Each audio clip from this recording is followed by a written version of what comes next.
учителство. Дано да е така.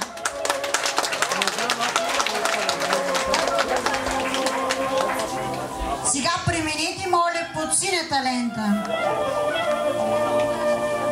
Синият цвят носи късмет, вярност и постоянство. Запомнете тези три думи. Късмет, вярност и постоянство. Те ще ви съпътстват в живота, но вие трябва да им се доверите. Моля, преминете по червената панделка.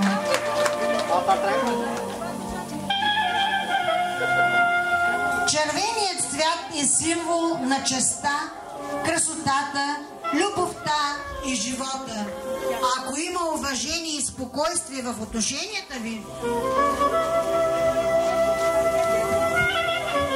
ще има красота и дълъг живот. Ако запазите любовта, която е нещо много важно, ще живеете един смислен и достоен семейен живот. Сега преминете напред, където свекървата ще ви захрани с питка и мед.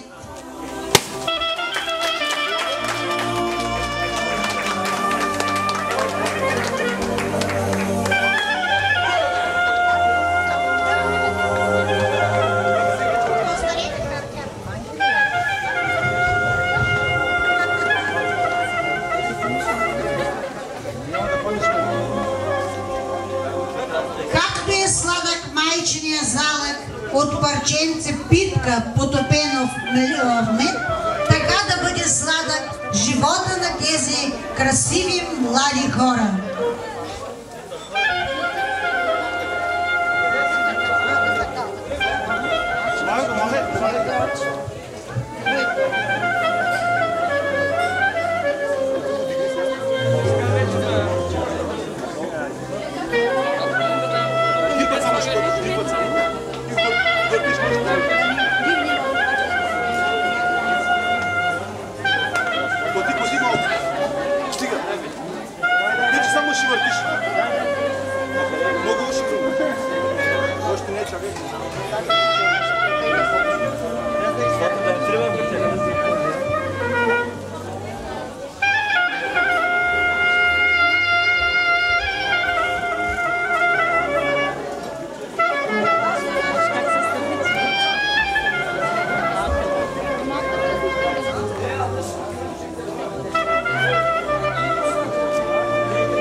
Сега ще отворим шампанското.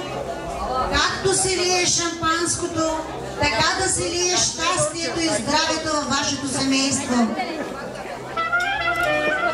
Махни го сега, махни го, тялата махни. Сега с пръстът на дигни нагоре леко. Дигай, готово.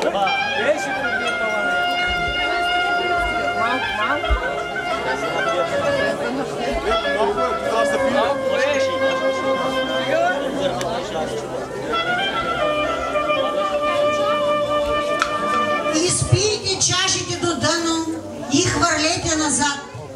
Те ще се счупят. Ще ви напомнят, че трябва много да внимавате в брака и отношенията си. Защото връзката ви, също като чашите е чуплива и веднъж счупена, трудно може да бъде създадена отново. Затова много внимавайте. На здраве!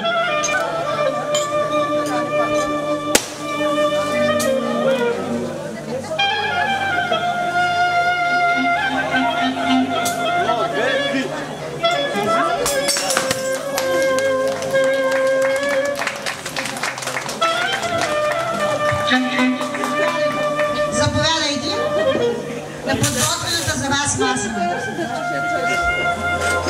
Кой де? Нищо!